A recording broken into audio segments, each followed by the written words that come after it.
Prokuroria e posaçme ka bërë bilancin e punës për vitin 2025 ku rezulton se 434 persona janë hetuar në masën e sigurisë arrest në burg. Të dhënat u prezantuan nga drejtuesi i SPAK-ut Klodian Braho gjatë raportimit të tij në Këshillin e Lartë të Prokurorisë. Sipas Brahos, krahasuar me vitin 2024, përdorimi i masës më të rëndë të sigurisë ka shënuar ulje të ndjeshme, si në numër absolut, ashtu edhe në raport në totalin e masave të aplikuara. Krahasuar me vitin 2024, masa e sigurimit të arrestit në burg ka pësuar rënje si në vlerë absolute me rreth 53.4% nga 236 raste në vitin 2024 në 110 raste në vitin 2025, ashtu dhe në raport me numri total të masave të aplikuara nga rreth 61% në vitin 2024 në 39% në vitin 2025. Gjatë raportimit, Braho foli për korrupsionin kur tha se mbetet shqetësues korrupsioni dhe përfshin zyrtar të disa fushave. Sa i përket luftës kundër korrupsionit, përfshirë dhe atë të nivelit lart, dhënat e vitit 2025 tregojnë se korrupsioni në institucionet publike dhe sistemin e drejtësisë mbetet një fenomen shqetësues,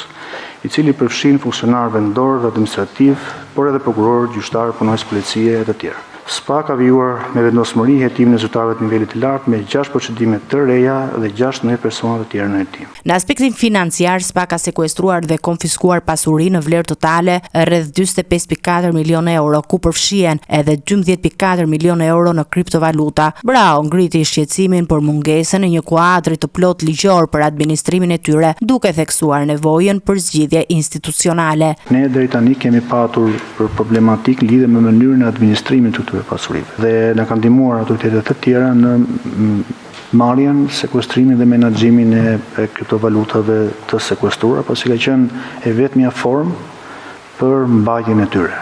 Në fund, kreu i SPAK-ut komentoi edhe debate mbi presionet politike, duke thënë se retorika politike nuk ndikoi në punën e prokurorëve, për sa kohë nuk preken kompetencat ligjore të institucionit. Retorikat politike nuk përbën vetveten ndonjë kërcënim. Është thjesht një retorikë politike. Dhe për të kuptuar se kur duhet të jetë shqetësuese, ne kemi ilustruar rastin se kur. Pra është shqetësuese nëse kjo retorik do shënohet me një situatë të ndryshimeve ligjore që mund të shënojnë kompetencat apo pavarësinë e institucionit. Konstatoj që nuk ka në një situatë të tillë për momentin. Ai shtoi se SPAK duhet të ketë më shumë mekanizma bashkëpunimi ndërkombëtar për fshirnjohjen e vendimeve të huaja për çështje penale në jurisdiksionin e tij.